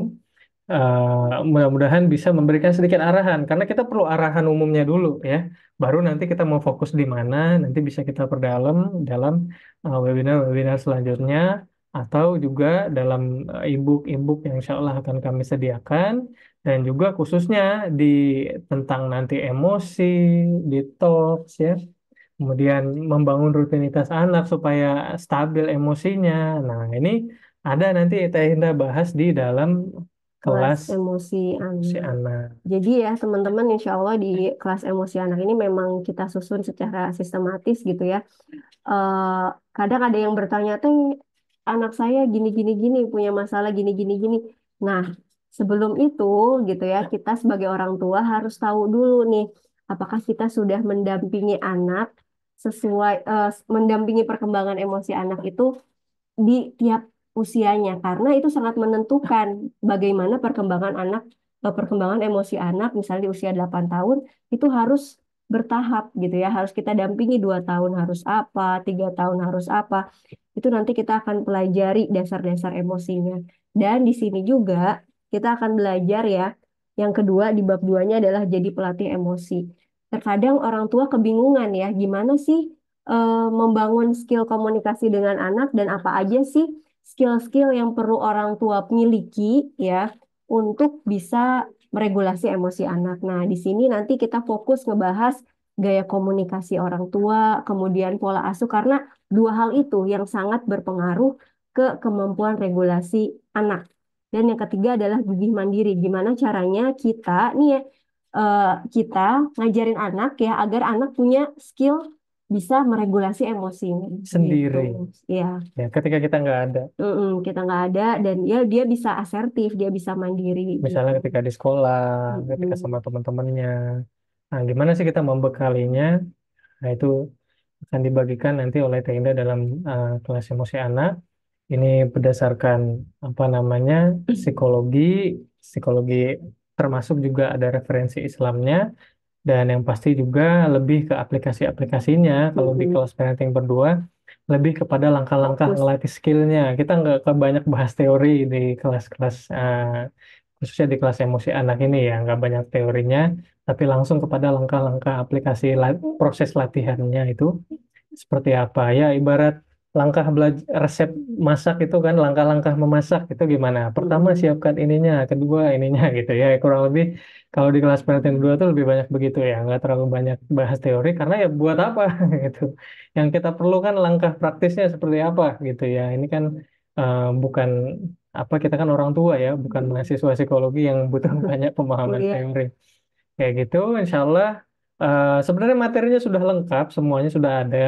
Bahkan teman-teman juga udah bisa nonton preview Mm, materinya, betul, cuplikan materinya silahkan. gratis Mm. di link yang ada di Instagram ya. Oke, atau kami bagikan juga di sini. Sebentar. Insya Allah juga materinya ya teman-teman memang kita susun pendek gitu ya. Jadi ya sekali nangkep Insya Allah teman-teman tahu oh harus apa nih. Kami menghindari sekali video-video yang terlalu panjang gitu. Sehingga sekali nonton teman-teman karena di sini pastinya sibuk gitu ya sambil ngurus anak. Gimana caranya sekali nonton teman-teman bisa dapetin manfaatnya. Apa yang bisa dilakuin? Dan juga insya Allah ada Zoom-nya dan kalau misalnya teman-teman kebingungan, misalnya kan kadang yang namanya kelas itu sekali kelas ya teman-teman bisa bertanya di situ. Tapi di sini insya Allah di kelas ini teman-teman bisa bertanya sepuasnya tentang masalah emosi anak gitu. Ya, karena kelasnya nggak ada batas waktu ya. Mm. Jadi materinya udah ada, itu teman-teman bisa nonton previewnya gratis melalui link yang barusan saya ketik di chat. Boleh, silakan. Cuma ini nanti angkatan yang terbaru akan dimulai besok 1 Mei ya, mulai belajar lagi. Jadi silakan kalau mau daftar sebelum 1 Mei atau setelahnya juga nggak jadi masalah ya, karena kelasnya jalan terus kayak gitu. Jadi mau daftar setelahnya juga nggak jadi masalah. Ya. Oke, kita kembali ke Ini pertanyaan. ada pertanyaan tadi dari Ibu Siwi. Mana mana tadi ya? Pertanyaannya kalau nggak Oh ini. salah. Oh. Pertanyaan anak saya 8 tahun. Kalau screen time buat belajar, skrip, jadi gadget buat belajar, silahkan itu sesuai fungsinya. Mm-mm. Tapi harus hati-hati karena kadang-kadang agak ada terdistraksi juga. Ya, Mm-mm. jadi jangan sampai terlalu lama. Apalagi Ya. ini ya, apa hafalan ayat pendek kan biasanya ada video kartunnya gitu ya. Saran saya yang masih bisa kita belajar Mm-mm. medianya tanpa skrip, tanpa layar, maka Ya, gunakan itu. bisa Ya. pakai audio Kalau gitu ayat ya. pendek ya pakai Al-Quran ya, pakai buku juz amma. Kalau bisa pakai itu lebih baik. Jadi yang masih bisa tanpa layar maka gunakan. Tapi yang memang harus pakai layar, mungkin karena materi dari sekolahnya adanya Mm-mm. di laptop gitu ya, yang lain ya silakan saja. Jadi kalau gadget buat belajar itu silakan. Kami juga pakai gadget anak-anak buat belajar, boleh. Ya, cuma kalau buat hiburan, nah itu yang detox, itu yang lagi di detox. Mm-mm. Kurang lebih seperti itu. Nah, kemudian kalau malah jadi Udah itu diam nggak bisa, oh udah tadi ya. mm, Kalau diam itu ya stress respon juga. apa Kemudian itu apa? berdampak Pak? Ini maksudnya gimana? Oh, tadi sepertinya pertanyaan yang tadi ya kurang jelas yang Bu Abdul Azam dulu ya.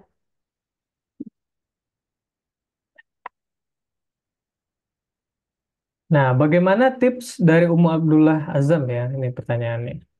Bagaimana tipsnya ngasih aturan ke anak agar tidak stres? Nah, ini gimana Bu?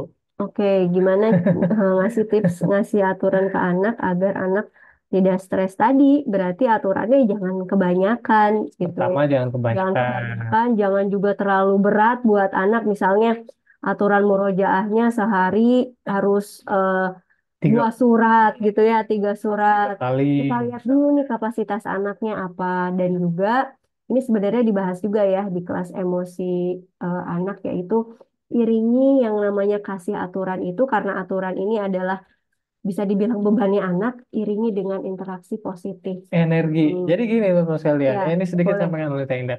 Penting sekali sebenarnya. Ini waktu itu pernah dibahas ya di kelas apa ya, lupa. Ya, Hmm. tadi webinar apa gitu lupa. Jadi kita tadi udah belajar ya, bahwa bagi anak-anak untuk bisa ngikutin aturan itu mereka butuh energi. Energi. Hmm. Oke. Jadi setiap kali mereka ngikutin aturan itu pakai energi. Oke. Nah, kesalahannya orang tua ini seringkali ya, anak itu dibebanin dengan aturan. Hmm. Yang namanya, yang berarti aturan itu nguras energinya. ya. Tapi orang tua tidak membantu ngisi atau nambahin energinya anak. Salahnya itu kan di situ. Itu sering sekali terjadi. Jadi kita minta anak ngikutin aturan. Tapi kita bondingnya kurang, ngajak mainnya kurang, ya, ngajak diskusinya kurang, ngasih hadiahnya kurang, ngasih motivasinya kurang. Ya, yang kita lakukan cuma ngingetin, ngomelin, Satu ngancam. arah. Kalau nggak ini, oh ini nggak, kok nggak dikerjain, berarti nggak boleh nih nanti lagi, ya, ancaman lagi, dicabut lagi fasilitasnya. Jadi anak itu dibebankan dengan aturan, tapi kita bantu ngisi energinya dong. Ya, kita bantu ngisi energinya. Karena ya dari mana anak dapat energinya kalau bukan dari Dari ya orang tua. support positif dari orang tua. Jadi kita seringkali orang tua tuh kesalahannya di situ. Membebani anak dengan aturan, tapi kemudian lupa. meminta mereka untuk bisa ngisi energinya sendiri. Ya beban lah, gimana caranya? Itulah anak jadinya stress response. Ya, yang kita kerjain hanya membebani anak dengan aturan terus. Kurang sekali interaksi positifnya. Ya, kurang sekali supportnya, support emosi positifnya.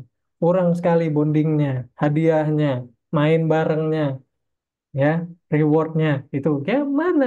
Ya, Jadi salah satu contohnya nih ya, yang teman-teman misalnya lagi menerapkan aturan murojaah sama anak, berarti yang harus kita lakukan untuk interaksi positifnya adalah misalnya setelah murojaahnya siapin cemilan gitu ya, terus juga murojaahnya satu surat aja, terus juga misalnya dimotivasi, iya dimotivasi, dipuji, dikasih pujian, terus juga misalnya habis walaupun cuma dikit. murojaah, ya habis murojaah juga main, itu adalah bentuk-bentuk interaksi positif yang terkadang kita lupa karena kita fokusnya adalah ngerasa anak harusnya melakukan hal itu gitu. Malah itu jadi bebannya anak. Jadi anak-anak pokoknya intinya anak usia dini sampai anak usia SD untuk aturan-aturan itu teman-teman memang kita sebagai orang tua harus mendampingi, harus melakukan bersama-sama agar apa tadi kata Pak Aldi, jangan lupa saat kasih beban ya, Tapi kasih diisi ya. ya saat anak gunain bebannya kita isi juga gitu energinya. Ya, itu Kita bantu. ibarat kita itu nyuruh karyawan, kalau kita jadi pengusaha ya, Mm-mm. ibarat kita itu nyuruh karyawan, kita pengen karyawan kamu harus kerjanya Kerja. begini, begini, begini, Mm-mm. begini, begini, tapi kita nggak mau bayar gajinya, gitu. Gimana caranya? Gimana caranya karyawan bisa semangat ngerjain begini, begini, begini, begini, tapi gajinya di bawah UMR? Mm. Kira-kira begitu. Kira-kira begitu ya. Tapi kalau gajinya di atas UMR, ya karyawan kamu harus ikutin aturan begini-begini, semangat lah dia, punya lah dia kekuatan ya untuk ngikutin aturan itu. Gampangnya begitu aja. Nah, ini dibahas dalam kelas emosi anak, juga Mm-mm. dalam webinar-webinar sempat waktu itu bahas juga ya. Nanti Tentang interaksi. akan coba kami share ulang ya. Nanti dalam apa? Nanti insya Allah akan kami buka yang namanya member member parenting berdua Mm-mm. di Mayar. Nanti teman-teman daftar gratis ya, Gratis, gratis. teman-teman. Apa? Jadi di member itu nanti semua rekaman-rekaman webinar, termasuk webinar ini juga yang rutin kita adakan, nanti teman-teman akses di sana. Ya, jadi nggak kami bagikan lewat WA. Jadi oh ini rekamannya di sini gitu, enggak. Ya, tapi teman-teman nanti daftar member, nanti semua akses apa webinar-webinar yang udah lewat dan yang akan datang, semua rekamannya nanti bisa diakses di situ. Jadi lebih mudah, biar lebih mudah aja ya. Jadi kalau mau nonton rekaman webinar, tinggal login aja ke member di Mayar. Udah langsung bisa lihat mau nonton yang mana ya, sambil masak, sambil sambil apa, sambil nyapu, dengerin Cuci webinar otak. ya boleh juga gitu ya. Nah kurang lebih seperti itu, jadi itu tadi ya Mu Abdul Azam, semoga bermanfaat. Mm-mm. Kalau negosiasi apakah termasuk stress response fight, Baik, Kak? Kak. Oke. Enggak sih ya. Ya, ya, negosiasi malah itu salah satu copingnya Ya anak itu ya. coping strategi. Cara anak bereaksi dan ini tanda ya Bagus negosiasi. Iya betul, bagus. ya. Jadi kalau anak-anak kita dibebani aturan kayak tadi ya, Hmm. Tenda sempat share, anak kita dibebani aturan, kemudian dia protes dengan cara Kita. negosiasi, nyampein pendapatnya dan yang lain. Jangan dipentalin. Hmm. Ya kadang orang tua gitu ya, kadang orang tua gitu ya, anaknya protes, nyampein secara verbal, ya, Bu, aku nggak mau ah kayak gini, gini, gini, gitu. Itu bagus loh, udah nyampein secara verbal ya. Masya Allah. Itu sebenarnya udah asertif, tapi sama Hmm. orang tua dipentalin biasanya gitu. Hai kamu ini protes aja gitu. Itu tanda apa? Salah ya. Sedang belajar untuk memahami aturan. Jangan. Ya, sebenarnya anak itu udah mulai belajar coping stres dengan bagus. Jadi dilayanin negosiasinya begitu. Negosiasinya dengan apa? Kita cari idenya. Kita cari idenya, kira-kira mau gimana, cari solusinya bersama. Nah, Win-win ya. Nah, ya, itu strategi win-win itu nanti Teh Indah jelasin di kelas ya. emosi anak itu persis ya. Itu yang sering kami gunakan juga soalnya dan yang paling efektif. Ya sudah, berarti gimana kita ya? So, kita ambil keputusan bersama Yang dimana ibu menang, kakak juga menang. ya Misalnya gitu. gitu. Itu salah satu strategi bagus Ibu Siwi ya. Nah, Pertanyaannya, Masya Allah. kemudian dari ini bukan pertanyaan, ini share. Nah, ini dari ah, oh lagi Abdul Azam ya. Oke, Nah, tapi mungkin kita biar adil kita bagi ke yang lain dulu deh ya. ya, Biar oke. mohon maaf ya. Nah, ini dari Ibu Pipit. Nih, saya bacain ya nanti Teh Indah yang jawab. Hmm. Bagaimana apabila anak gimana? Anak sudah kita coba batasi, tapi saya sebagai orang tua memang harus dengan gadget usahanya. Jadi si anak suka protes kita dilarang sementara orang tuanya harus terus pakai HP. Karena memang kebetulan usaha kita via gadget. Ya sama, kami juga gitu Bu ya. Hmm. Ya, silakan Teh Indah. Oke, berarti yang pertama harus ibu lakukan adalah menentukan waktu jam gadgetnya. Itu ditentukan kapan nih. Kalau misalnya toko kan ada jam buka, ada jam tutupnya ya. Ibu juga harus ada nih jam online-nya, Hati-hati. kapan Hmm. kapan jam nggak online-nya. Itu yang pertama. Yang kedua adalah memang kita harus sering ngasih pengertian ke anak-anak bahwa pekerjaan kita adalah di HP. Pekerjaan anak itu bermain. Jadi mereka terinstal bahwa wah pekerjaan saya adalah main gitu. Itu yang sering kami ulangi pagi, siang, sore dan akhirnya anak-anak belajar. Insya Allah kalau misalnya mungkin anaknya Bu Pipit sudah 4 tahun, 5 tahun itu akan lebih mudah ya memahaminya. Tapi mungkin kalau misalnya anaknya 2 tahun, 3 tahun itu akan lebih sulit ya karena kemampuan nalarnya juga belum berkembang optimal. Itu nggak apa-apa. Ya, maka dari itu ya sering dialihkan dengan permainan yang lain gitu ya. Sering dialihkan. Berarti kalau gitu, kalau misalnya kita lihat anak kita ya masih apa sering minta gitu ya, sering minta. Itu tadi sering protes kan, berarti bagus ya. Salah satu tandanya ya anak bukan mulai belajar untuk memahami aturan. Ya. Tapi dengan itu juga harus dialihin lagi nih ke permainan yang lain. Terus juga tadi ya diingetin lagi dan memang ada masanya kita harus ada waktu untuk nemenin anak. Protes itu tanda Nah, waktunya bisa jadi kurang sama ini yang anak. pengen saya sampaikan. Hmm. Bisa jadi protes ini adalah stress respon Mm-mm. karena anak kurang mendapat interaksi positif dari orang tuanya. Ya, Mm-mm. ini kami juga Iya, ngalami. ngerasa. Ya, Mm. kami juga ngalamin. Ya, dan yang kami alami juga setiap kali kita berusaha memperbanyak interaksi positif sama anak, ya itu ketika kemudian saatnya kita harus kerja, kayak ini sekarang nih, ketika seharusnya kami harus ninggalin anak-anak karena ini udah bilang ya, ini ayah ibu nanti mau Zoom ya, habis isa begitu, ya mereka nggak protes, ya, karena interaksi positifnya sudah dipenuhi, ya, Hmm. sudah kita berikan lebih semampu kita. Bisa jadi itu anak-anak protes sebenarnya karena ya kurang perhatian dari ibunya. Jadi Gitu. gini, satu juga ya, sering kali kita nih, ini saya dulu ya, kalau misalnya kerja, saya bilang nanti dulu, ibunya lagi kerja, nanti dulu, nanti dulu. Ternyata ya, saat saya mengubah untuk ya saya dengerin dulu anaknya maunya apa gitu ya. Terus juga ya kita tatap matanya, kita penuhi dulu kebutuhannya. Bu, saya mau ini, mau ini. Kita penuhi. Itu mungkin hanya 5 sampai 10 menit, Nggak nanti lama kita sebenarnya ya. bisa kerja Bisa lagi. lanjut lagi. Nah, ayah juga sudah membuktikan lagi belajar gitu ya, ya. Dengan ya penuhi dulu kebutuhannya, anak juga akhirnya mereka bisa mandiri Mm-mm. gitu. Mm-mm. Ya, begitu. Nah, mungkin sebagai penutup tadi saya pengen nekanin lagi yang disampaikan oleh Teh Indah. Mm-mm. Mungkin harus hati-hati ya terkait jadwal online ya. Karena usaha kadang-kadang karena ya sama kami sendiri juga begini ya online gitu ya. Nah, tapi kadang-kadang karena kita tidak berhati-hati tanpa sadar itu ngecek HP terus ya Mm. gitu. Ya, Jadi betul. kita sendiri juga harus detox parsial. Kami Mm-mm. sendiri juga lagi nerapin itu. Mm-mm. Ya selalu nerapin itu bahkan meskipun ada waktu-waktunya kadang kebablasan juga. Ya itu namanya kita belajar. Gitu. Ada waktu-waktunya ketika kebablasan kebanyakannya. Ternyata ketika berarti memang itu terlalu banyak, Bu. Ya Mm. kita ternyata. Karena ya namanya usaha, usaha online ya, ya tetap harus ada jam berhentinya ya. Yang toko aja kan ada jam buka tutupnya ya. Maka ya kita juga begitu. Kami sendiri juga ya sekarang ya begitu ya. Sebenarnya walaupun kami online ini ya, tapi lebih banyak nggak lihat HP-nya sebenarnya Hmm. gitu ya. Banyak banget kawan-kawan ninggalin HP. Jadi kami itu hanya menggunakan gadget hanya untuk memproduksi, biasanya bikin kelas atau kayak gini, webinar dan yang lain. Tapi kalau yang lain nggak. Ya, ngecek follower, balas-balasin komen dan yang lain itu jarang. Makanya banyak pertanyaan di WA itu seringnya nggak kejawab sama kita gitu. Karena kami sendiri juga sangat membatasi penggunaan smartphone.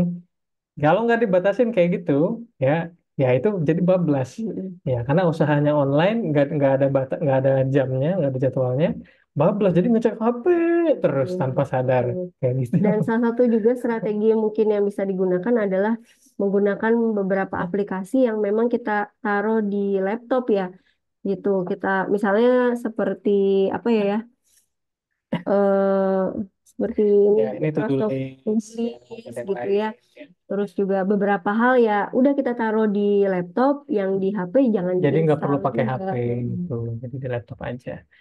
Nah, mungkin kita bisa jawab dua pertanyaan lagi, teman-teman sekalian. Mohon maaf nih nggak bisa kejawab semuanya. Ya, tapi kita masih bisa lanjutin kan nanti di pertemuan selanjutnya ya. Mm-mm. Nah, ini ada pertanyaan dari Bu Beta. Apakah ada kelas jadwal kegiatan anak-anak? Saat ini belum dibuka lagi. Dulu pernah ada, tapi udah kita tutup ya. Belum diupdate lagi, materinya udah usang. Jadi saat ini belum ada. Mm-mm. Kemudian, sederhana dari Kak Dedi di Jambi. Ya, Masya Allah. Jarang-jarang dari Sumatera ini ya. Sederhana itu ya Kak. Berarti yang perlu banyak belajar, banyak orang tua untuk menahan amarah. Ya iya, sebenarnya belajar parenting itu 70%-nya itu buat orang tua. Ya, Ya, betul sih. 70% itu buat orang tua. Ya, buat Dan, buat anak itu sih 30%-nya aja. dan ini memang kita bahas juga ya di kelas emosi anak, yaitu jadi pelatih emosi orang anak, di mana kita fokusin nih melatih gaya komunikasi kita dan juga pola asuh kita. Gimana sih cara menerapkan aturan? Termasuk juga ada nanti di kelas skill orang tua. Insya Allah Hmm. kelasnya akan kami buka kembali. Kemarin sempat ditutup pendaftarannya. Tapi nanti setelah bulan Mei ini akan kami buka kembali. Begitu. Nah, di kelas skill orang tua itu nanti lebih banyak skill-skill buat diri sendiri. Ya, buat orang tua. Kayak gitu. Nanti silahkan. Memang iya, memang lebih banyak belajar parenting itu bukan persoalan ngubah anak kita, tapi lebih banyaknya bagaimana kita memperbaiki diri kita ya, perilaku kita, pola pikir kita, cara bicara kita. Nah, itu lebih banyak ke situ sebenarnya, karena ya itu yang ngaruh ke anak-anak sebenarnya. Ya, Hmm. bukan bukan bagaimana anak harus begini, anak harus itu enggak, tapi kitanya ya, yang perlu mengubah perilaku kita. Itu ini berdasarkan pengalaman kami ya, faktanya seperti itu. Hmm. Kemudian terakhir pertanyaan dari, oh kebetulan nih udah mau terakhir juga ya. Nah, Hmm. pertanyaan dari Bu Salsabila. Oh iya, untuk masukin anak ke sekolah TK formal itu bagusnya berapa tahun ya? Anakku karena kata suami lebih baik nanti, walau anak semua anakku udah pada daftar TK, tapi anakku nanti 4 tahun. Itu bagaimana ya? Aku sekarang oke, belajar di rumah seperti baca, ngaji dan yang lain. Kalau anaknya secara emosi stabil, dia kalau ini patokan-patokan sederhananya ya. Hmm. Kalau dia bergaul sama teman-teman yang baru itu mudah, mudah beradaptasi, ya, nggak takutan dan yang lainnya. Pertama itu. Yang kedua, anaknya mampu ngikutin instruksi, ya. Kalau diajarin aturan, disuruh ini, disuruh itu, ya, kak ngajak, kak tolong ini, tolong itu nggak sulit, ya, tidak terlalu sulit lah, gitu ya. Nah, tidak terlalu banyak stres responnya. Persoalan kayak apa ya, mandi, makan Hmm. dan yang lain itu mulai bisa ngikutin aturan-aturan itu dengan baik. Nah, itu artinya anak itu udah bisa nerima instruksi, itu udah siap untuk sekolah. Karena apa? Karena sekolah itu isinya instruksi, gitu. Hmm. Ya, sekolah itu isinya instruksi aja. Ya, bagaimana guru itu ngasih arahan, memberikan penjelasan dan yang lain itu semua tentang attention aja sebenarnya, begitu. Jadi kalau anaknya udah siap, ya kemampuan attentionnya udah baik, mampu ngikutin instruksi, ngikutin arahan, ya mampu ingat yang kita ajarin, walaupun nggak sempurna jelas gitu, tapi bisa ngikutin tanpa ada tantrumnya ya, Hmm. minim tantrumnya, minim stress responnya. ya itu udah siap sekolah sebenarnya. Jadi dua patokan itu aja. Yang pertama, secara sosial dia mudah beradaptasi dengan teman-teman yang baru, ya bisa. Terus silakan. Yang kedua, anak-anak mudah tadi mencerna atau ngikutin instruksi. Nah, itu juga artinya mereka udah siap, insya Allah, untuk masuk sekolah. Tapi kalaupun mau nanti juga ya nggak apa-apa ya. 5 tahun, 6 tahun itu juga nggak apa-apa. Ya, silakan. Yang kedua juga ini ya kapasitas lagi baik balik lagi kapasitas ibunya. Kalau misalnya ngerasa kita bisa mendampingi anak di rumah Ya, dan fasilitasi di rumah, nggak apa-apa ya, langsung malah SD enakan, aja. malah Ya, enakan gitu sebenarnya. nggak apa-apa langsung SD aja kalau misalnya memang terfasilitasi kegiatannya di rumah gitu. Ya, tapi Kalau kami kalau sendiri memang ya alhamdulillah gitu ya. Kami memasukkan anak kami ke kelas belajar di mana hanya 2 jam gitu. Terus ya memang kami berencana anak kami nggak TK langsung ke SD gitu. ya, Selama kita masih bisa mendampingi anak kita. Gitu. Jadi udah bagus Bu kegiatannya ya baca, ngaji, aktivitas motorik, aktivitas fisik kalau gitu. udah bisa dioptimalkan di rumah nggak apa-apa. Mm-mm. Ya, langsung SD aja. Apalagi anak-anak juga tanpa harus sekolah, dia tetap bisa main sama teman-teman di sekitar rumahnya Hmm. gitu kan. Hmm. Karena sebenarnya TK itu lebih banyak ke sosialnya sih ya. Sosial sama Hmm. belajar atensi aja gitu doang sebenarnya Iya. gitu.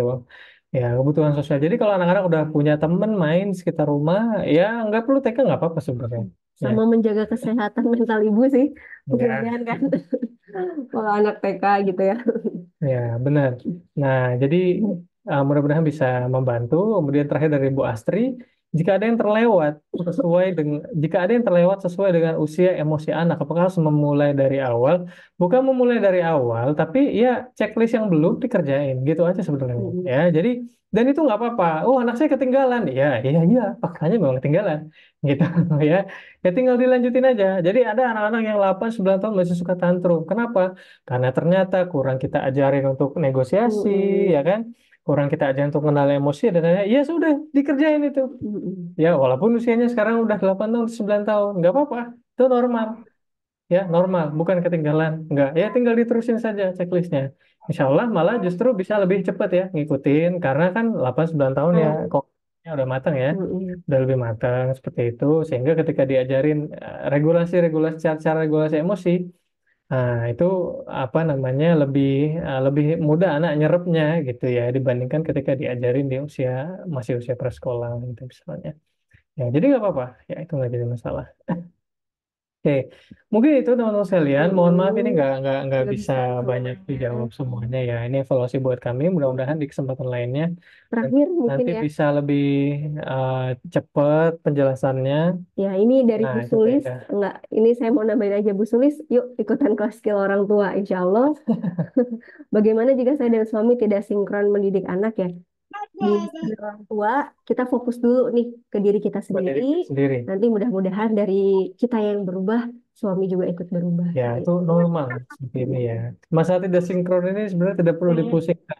Kalau kita tahu bagaimana kita bisa memberi dampak lebih hanya dengan sendirian. Hmm. Nah, itu dibahas sebenarnya di kelas skill orang tua. Nanti kalau udah dibuka mau ikut silahkan. Ya, nanti ada skill suami istrinya ya. Jadi Ada lengkap insya Allah ada skill untuk diri, skill suami istri gimana caranya kita ngasih pengaruh-pengaruh ke suami kita suami gitu ya biar untuk mau bisa lebih searah, ikut parenting dan lebih juga sinkron dari skill mendidik anak gitu. itu.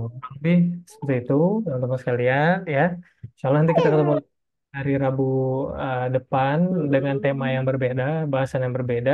Tapi untuk khusus Rabu depan nanti itu khusus kelas emosi anak ya. Ya, Ya, teman-teman juga bisa ikut nih ya. secara Yang ya. yang belum daftar kelas emosi anak juga tetap bisa ikutan, Mm. silakan. Ya minggu depan boleh begitu. Tapi kalau belum daftar, artinya nanti nggak dapat materi kelas emosi anaknya gitu aja ya. Tapi tetap bisa ikutan webinarnya.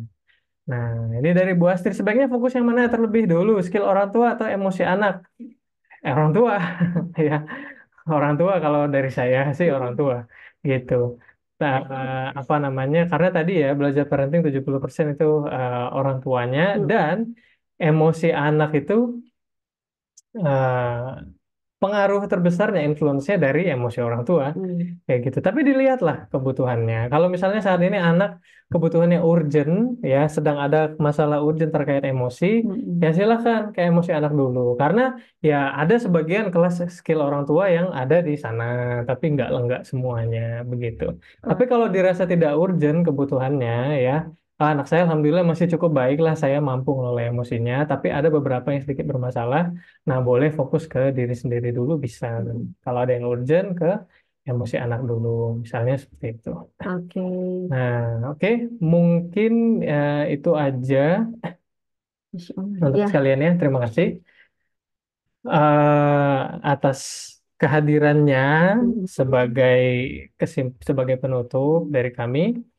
Intinya tadi ya kembali lagi sebenarnya ini kesimpulan ya yang kami rasain ya dari pengalaman mudik kemarin ya.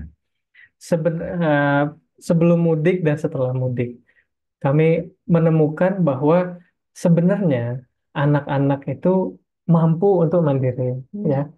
bisa banget untuk mandiri dan ikutin aturan. Karena kami udah ngebuktiin ketika di rumah, ya, Hmm. udah terbentuk ketika di rumah. Tapi hanya karena distraksi itu semua bisa hancur berantakan, Hmm. kacau. Ya, khususnya dua distraksi yang kita bahas ini, gitu. Yang Jadi telah kita usahakan gitu ya, berapa bulan teman-teman bisa hancur gara-gara ya, smartphone. yang udah kita usahakan selama sekian bulan atau mungkin sekian tahun, semuanya bisa berantakan hanya karena distraksi. Nah, karena itu penting sekali bagi kita menyikapi distraksi smartphone pertama dan aturan yang berlebih ini menurut saya secara lebih serius. Hmm. Kayak gitu, penting sekali. Karena rasanya cuma-cuma ya, kita Hmm. udah berusaha keras mendidik anak, energinya udah banyak terbuang, tapi ketika ada distraksi berantakan Hmm. semuanya. Maka perlu kita manajemen distraksi dengan baik. Mudah-mudahan dengan sedikit strategi yang kita bahas ini tadi bisa bermanfaat bagi teman-teman sekalian. Ya, kita tutup. Hmm. Sampai ketemu lagi insya Allah di pertemuan selanjutnya. Jazakumullah khairan kasiran. Kita tutup dengan doa kepada majelis. Subhanakallahumma wa bihamdika. Subhanallah, Asyhadu an- astagfirullah wa atubu ilaik. Nanti insya Allah bagaimana cara mengakses rekamannya itu nanti lewat membership. Nanti gimana cara mendaftarnya akan kami informasikan besok ya. Insya Allah. Mungkin ada tambahan. Yuk, nanti langsung di grup ya, teman-teman. Kira-kira mau coba yang mana dulu nih? Detox parsial atau desktop masif? Ya, kita tunggu jawabannya ya, teman-teman di grup. Nanti akan Seperti ada itu. diskusi-diskusi Mm-mm. sedikit di grup. Ya, selamat malam. Assalamualaikum warahmatullahi Warahmatullahi wabarakatuh. wabarakatuh. Ya, silakan Selamat bagi teman-teman istirahat. ya, selamat beristirahat. Jazakallah khair. Mohon maaf atas pertanyaan yang belum terjawab ya, Ya, teman-teman. mohon maaf belum semuanya bisa kejawab. Oke, ya silakan.